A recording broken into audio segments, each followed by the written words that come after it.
Hey guys, Dan here with Worship Productions. So glad to have you tuning in. Today we're actually going to be showing you how to install a hanging screen, okay? We're going to hang it from this beautiful truss we have here, a global truss. Depending on the size of your screen, you could have a global truss, or you can also have just a bar, a 2-inch bar going across to hang it from. We'll be walking you through step by step. We're going to be doing, for the purpose of this example, we're going to be doing our Selah package in a 3.9, which is actually going to be 14 panels and make one screen. So as you can see right here, we have one of our cases open. You might have wood case crates come. It's very imperative that when you get one of these, you open up and be very careful, okay? We have our processor, we have a controller, and a few other items. One thing I want to show you right away is whenever you pull out a panel in the first place, be very, very careful, because this panel has, we have actually little lamps along the edges there. So you never want to put this panel laying like this. You want to protect the front as much as possible. So whenever we grab them, we always tilt it towards the back, so it's actually on the frame and not on the actual screen, okay? On this screen here, we actually have modules. As you've probably seen before, there are actually 8 pieces that make up this screen. The purpose of that is that if something gets damaged, you don't have to remove the entire panel. You can remove one piece and then go ahead and send it back to us, and during warranty, we'll repair it if it is repairable.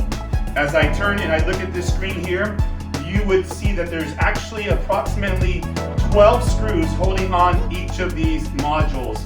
Some of them are very easily accessible. The other ones that are in here, you just have to open up the actual, open up the panel, and then you'll be able to remove simply the power supply with 4 screws and get to those last screws there and pop one of those out.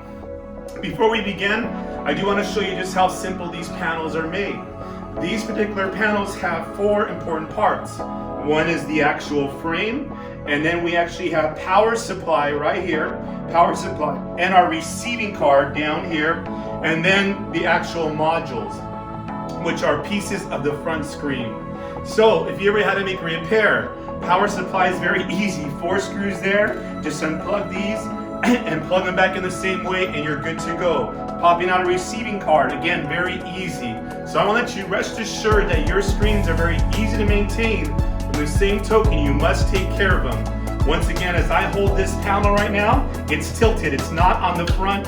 It's not on the front of the actual screen because I do not want to break any of the pixels that are there. So whenever you have these, have them tilted. Now please, before you begin, take your team, instruct them, do not put it flat like that, do not lay it down, protect the front of the screen.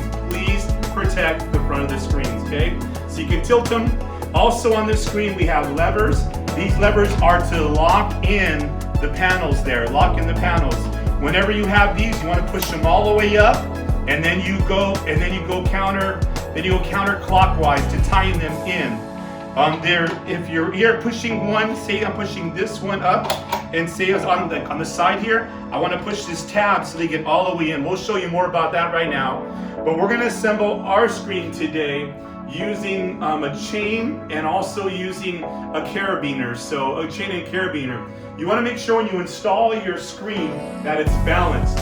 We're not going to just use a clamp on one side because we don't want the screen to actually fall forward. So you want to make sure that whatever you do is balanced, okay? So you can actually use a chain. You can actually use cable, looped cable around there. It's a really nice clean look as well. Or if you do have certain clamps that can go across, you can use those as well. So we'll show you those in just a moment. We're going to begin to assemble the screen with my team here, and we're going to go ahead and start putting this together. Okay, so right here we're using actually the safety cable and a carabine. You can do that around the actual global truss, or you can actually put a chain around it. Either way, that's kind of the concept there. We're doing a very small screen, so we don't need too much to hold this up as well. But that's going right into the eyelet that's provided by your package with the hanging bar. Everything else you need to provide from there on up, which would be, again, either the carabine and the safety cable or a chain will work as well. So as you see right here, we have the hanging bar. When they go ahead and put these in, they're going to go ahead and push this lever in to make sure that when the levers go up, you push this tab, it gets in nice and tight. Okay, so right here we're assembling. We're actually using just a carabine on ours right here. And we have a carabine with the panel about to be assembled. As you can see, the way that Patrick holds this panel is the correct way. One hand on the bottom, one hand on the top. And then Matthew's gonna be in charge of snapping this in. So we're gonna snap those in. And by the way, where the red handle is, that is the top of the actual panel. So there's two holes to align. There are two holes to align the hanging bar. And once that hole aligned, we're gonna pop in the lever and we're gonna go clockwise on it. And it should be firm when you do it clockwise. If it's loose, it's not in all the way. So one thing you wanna do is you wanna push the tab and the hanging bar in so it can pop all the way up and then go clockwise all the way. Okay? And now we're gonna go ahead and we're gonna add another panel to this. So as we can see, we have the screen all connected. Okay, so we connected the screen, and I want to point out that I have two data cables coming. This is our starter package. I have two data cables coming out of the screen here too. So one for the top row, one from the bottom row. And these, as they come back here, these are our long ones. You'd probably put this in your media booth. They come under here. Right here, this is kind of overkill because we do have a bigger processor than most of you are gonna have. We have a 600, which most for this screen, all we need is a 300. We're also using the LVP 909, which a 615 would be fine for that as well. What happens when we connect this, you'll bring these out of the box and you'll connect these. Let me show you the connections in the back here. So our connections in the back are as follows. We bring the Cat5 into, not to the processor, but into the controller or sending backs, or we call this as well our mapper. On the 600, we have 4 ports. That means that this one can handle 9 times 5, about 45 different panels. Here we only have 12, okay? But we put our Cat5 cables into port 1 and 2, not 3 and 4. If we did have more, we would use all of them, okay? These are both powered by both a simple power cord that you go ahead and do that. And we have on these, we connect these with the Cat5. Down below here, again, we have our sending box, which we call our mapper, as well, and then the processor above this. Again, these are bigger from the screen that we actually need. With 300 and a 615 would have been adequate. The connections are as follows. We bring the 2 Cat5 cables into port 1 and 2 out, not 3 and 4 because we're not utilizing those. Again, this could handle up to 45 panels, if not more in that case right here. Once these are connected, as you know, we have the 2 power cables on, and then we go ahead and use our DVI cable, okay? Our DVI cable is what connects to the video in the processor above. So this is the DVI, there's only one DVI, and we gotta come in here because it's the output from here. So the output from the processor goes to the controller because the controller connects the Cat5, okay? For the purposes of us getting an image, where does our image come from? In this case, we're using our computer and we're going HDMI cable out from the computer into the input of HDMI of the processor. The input, that gives us the image. The last thing we need for the purpose of programming only is this USB cable. This is a USB cable to USB printer cable. This goes from the computer to the controller just for the purpose of us programming the screen. Because if you look at the screen right now, you'll see that the screen is a bunch of mumbo jumbo. It's like the images is being repeated over and over and over again. But I will now show you how to actually program the screen so we're good to go. So as we come back to the processor, one thing I do want to point out is that, let me go back here. When you get your processor, it will not be in English, okay? It'll probably be in Chinese. What you're gonna do is you're gonna press setup and then you'll go down to language. The actual word language is gonna be in Chinese. So for example, if you were to have this would probably be as such when I come. So you might come to your computer saying, what do I do now on the processor when I see this right now? Again, you come to the setup button right here, setup, and I look for the language, and obviously only one is in English. If English is your preferred language, go down with the arrows, and I press OK. And I press OK. My language, was English, and then I go back out, and now it's in English, okay? So now, how do we get this screen to work properly? Before we get into the processor of making sure our screen fits, we're gonna go to our controller. So on my particular one, I'm using the Novastar LCT. There's other Novastars you can use. We have not found one that works proper with the Mac. It has to be a PC. I press yes, and I'm going into my screen configuration page here as well. So as I go ahead and wait for this to open and initialize, I give it a little bit of time. Here, and then let me go ahead and go to user. I'm going to go ahead and put my user login right here, which is advanced synchronous system user, and I'm going to type in the word admin. And if I look here, I see that my screen has now let me in. My next point I go to is to screen configuration. Now this automatically comes and shows you, if you do have it connected, it's going out for mine COM4. Your might say COM3, might say whatever have you.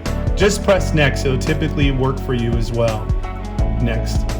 As I come into this page, it says screen configuration, COM4. This is sending card, receiving card, and it's also screen connection, okay? I don't want to have to utilize these, though at times we may have to, if perhaps your screen came unprogrammed, your panel came unprogrammed. I'm gonna go to screen connection, and I see this particular setup here, okay? On my panels, these are 3.9 panels, very important. I gotta make sure that these are set right. On a 3.9, which is gonna be 20 inches by 40 inches, the actual pixelization is a width of 128 by 256. If you have a 2.5 pixel screen, a 2.5 panel, that's going to be 256 by 256. But as you see, this is incorrect right now. This is 128 by 256. So what I need to do here is on the height, I need to change the height to 256. And I pressed apply to the entire screen. So now I applied it, okay? And now what I need to do is I need to go ahead and type in here how many columns I have and how many rows I have. This is a starter package of 12 panels.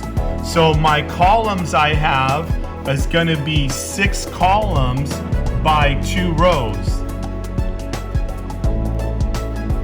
And then I press reset all. And now I have this configuration I can make right now.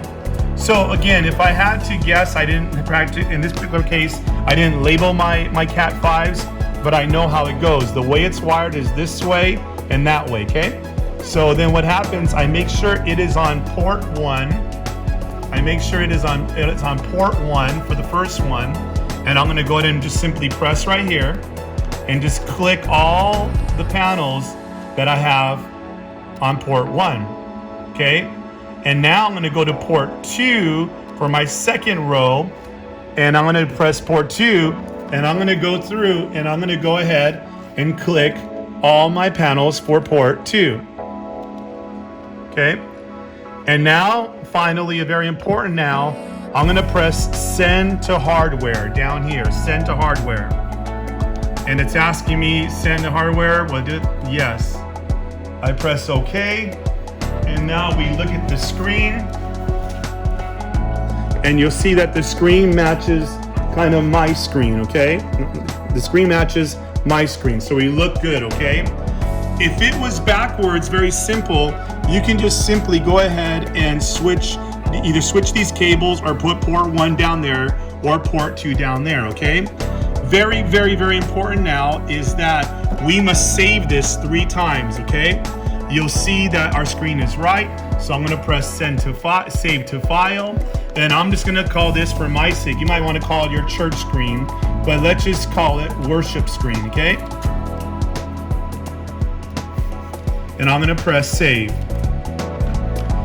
Okay, and that one was saved successfully. Now there's 2 more save buttons, okay? I'm gonna press the next one that just is a simple save button, save. And what that button is probably the most important because it's actually saving them. It's saving the information on your panels. And finally is save system. And I'm gonna call this again, worship screen again. And this is for your own particular setup in the future.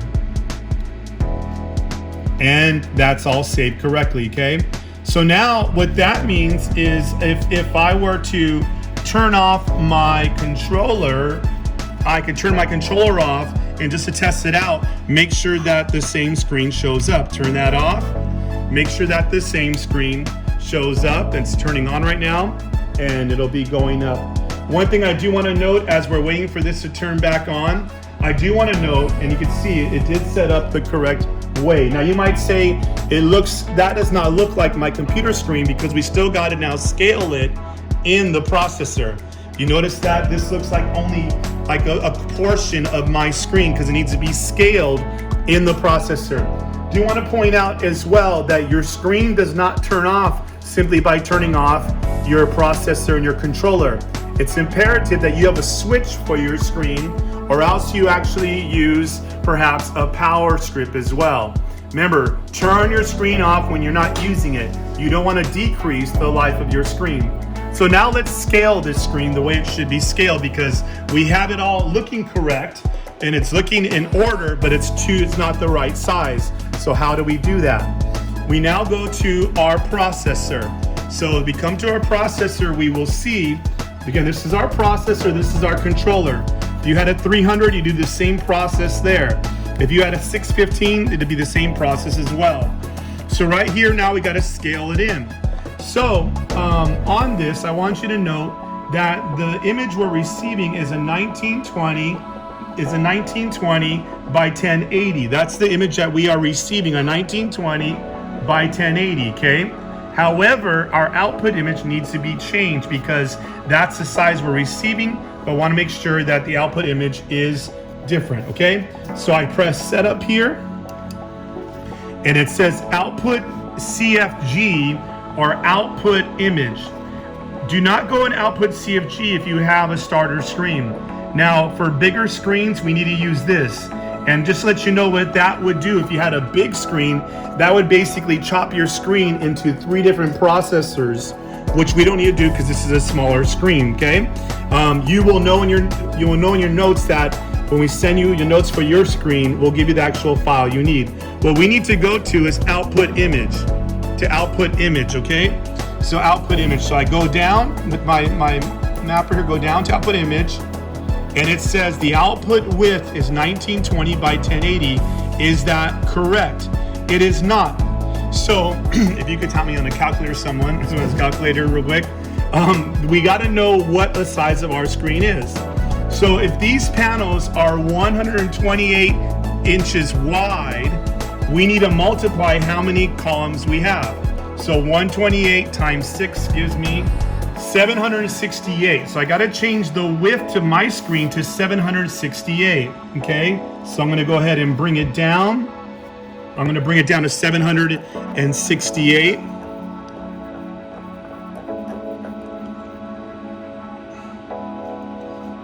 Okay, and press OK. And now what I'm going to do now is the height. Now I'm going to change the height. So I go down, and now I got to change the height. So what is the height of my screen? Well, each panel that I have in the 3.9 is 256 pixels high. Now I have 2 panels, I have 2 rows, right? So that's 2 times 256 now, which gives us 512. So I have to change this now to 512. And for all you gearheads or geeks out there, you could have used this for the numbers as well. I like using the dial as well. I press OK. Okay, so now if we look at our screen here, you will see that the screen matches what I have right here on my computer. Now, because this is a starter package, it is a little bit squished. That's why we recommend that people, if they're going to begin with something, begin with the Selah, because the Selah is a kind of a true 16:9 ratio that will match my screen, but that is a little bit squished. on my processor here, I could go ahead and let me go out so no one touches that. I go out. If I were you, I would take a picture of this to save this for your file, saying that this is the setting for my screen. Take a picture of that, kind of know as well, though you already have it saved as well. That's what you would do simply on that. A beautiful thing about your screen is you can control the brightness on here. And our screen right now, if I press my brightness, we're barely at 32%. This is a very, very bright screen. And I can move it up and it can go very, very bright, but you don't want to blind your people as well. So, in keeping in mind with your screen, you want to kind of stay away from white images, any bright images. And all white people are going to go like this and be kind of caught off guard with a bright image. So you want to make sure you use a lot of dark images. Perhaps I'll put an image up here if I have any images real quick, just to show you some nice images that I might have on my particular screen. Let me see what so there is, if you had Pro Presenter or you had Easy Worship or such, this would be what your screen will look like. Very, very beautiful, very, very bright. Again, this is our 1900 hertz refresh rate. If you had 3800 hertz, that would be something that you would get a clearer video on it. But then again, we are very close. So again, very beautiful screen. Want to let you know this is our starter once again, and the starter package has from 12 panels. I want to make a note here of something that I saw, and this is that this particular module. I'm looking at the screen now. Again, we took this out fresh from the road cases. During the time of travel, or maybe banging on the screen, you could give me that, we will see that sometimes there will be damage to a particular screen. So right here we have this particular one, because we didn't test them out beforehand, which we could have done. If you notice this one here, it's kind of in and out. What you would do is simply go and get the screen right here. I want to point this out once again. And you're going to simply unscrew this particular module, whatever module it was. I have 1, 2, 3, 4, 5, 6. There are 12 screws in here. Very simply, the other screws are going to be found back behind here. And what you're going to do is you're going to go ahead and open this up. And if it is under here, just simply remove these 4 screws, let this come loose, and then remove this module. And you're going to send this module to us, and we're going to repair that during our warranty time for free. I want to make a note, we didn't do it in our particular circumstance because we know how to change modules very, very quickly. But on this particular screen, I do want you to note, you could test this out beforehand. Something very simple, if you have, so in this screen, 2 guys can do it, but ideally 4 people get it done. If you have 1 person testing out the screen, notice I'm tilting it all the time. I never put it in the front, tilting it. If I press down here, and I'll see that down below here, there is a particular button that we could use to actually test the screen out. And right there, let me see. So if you could look here now, on the screen, it's showing all red. When I press that button one time, all red. So if you have someone that's helping you out, what I recommend is you take a power cord, have someone test it out to make sure there are no broken pieces, because it's easier to repair these when the screen is like this than rather right there. Now again, we could do that real quick. We can make that change for us within a matter of 10 minutes, but it's easier in the first place if you tell your team, look to repair these. If I press that button again, once again, that same test button, it'll give me now green, and then it'll give me blue, and then it will actually do this. The best way to test it out, by the way, is to press the next one, which is going to be white. White, because that'll pretty much show you if there are any broken pixels in this screen, okay? And then it also has a scan version as well that is not really important for testing for us and what we do, but it will scan as well. But here's my point. It's much easier to test these. You have 4 guys. 1 guy can be testing it, looks good, put it in. For a small screen like this, we can repair it very quickly. But when you have a screen that might have 60 panels and you're up on a ladder 20 feet high, it's going to be a lot more difficult. So it's better if you could test these out in the beginning beforehand to make sure they all work well, okay? But as you probably saw, this screen, this particular starter screen, us putting together hanging, probably only took about, we had 4 guys on this, it could have been 2 guys. 4 guys took about 15 minutes. And once you get the hang of it, you're setting up and tearing down, you'll be able to see that happen quite often, okay? So thank you very much. We plan to show you now a few more different installation applications, but this is a screen, nice and clean. You don't see very many, nice and clean. Again, you gotta make sure your hand makes it flush, nice and clean screen. You can have no problem with anyone touching it, but you do want to keep things away from the screen. One more thing I do want to note, that in our screen here, and as well, you want to make sure that your screen down below is high enough that people aren't vacuuming and hitting the screen, because you don't want to break all the pixels in that as well. But let me show you one more thing just really quick that might help you out if you do have a lot of broken pixels because someone keeps hitting these. You can always come back to your processor over here, and what we can do, and if you could go ahead and put that power cord back on top, I appreciate that. We can always do this, a little trick of the trade for you if you don't want to, again, if people broke a lot of pixels. Again, if it's damage caused by us, we'll repair them for free. If not, we'll do it at cost. But if you just want to save yourself time and money as well, if I go to setup and I go down to the image, output image size, if I make this just a little bit shorter, on here, let me go down and I go to 511 if that's the case, and I look, what happens is that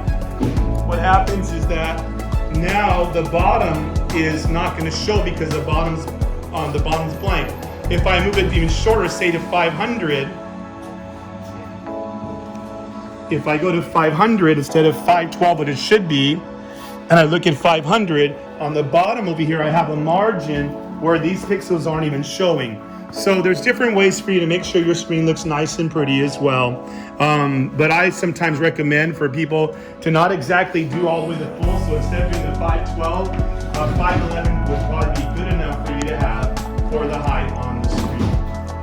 Okay? So again, this is our 3.9, beautiful screen put together really quick, and you can do the same as well with your team. So thank you very much, and we look forward to getting pictures. And if you would be so kind to send us a picture once your screen is up, maybe before and after, we would really appreciate that. And if you have stage lighting, put that on. We would really appreciate that so you can see the beautiful creation that you have for your particular screen. We look forward to servicing you and to being a part of your vision at your church.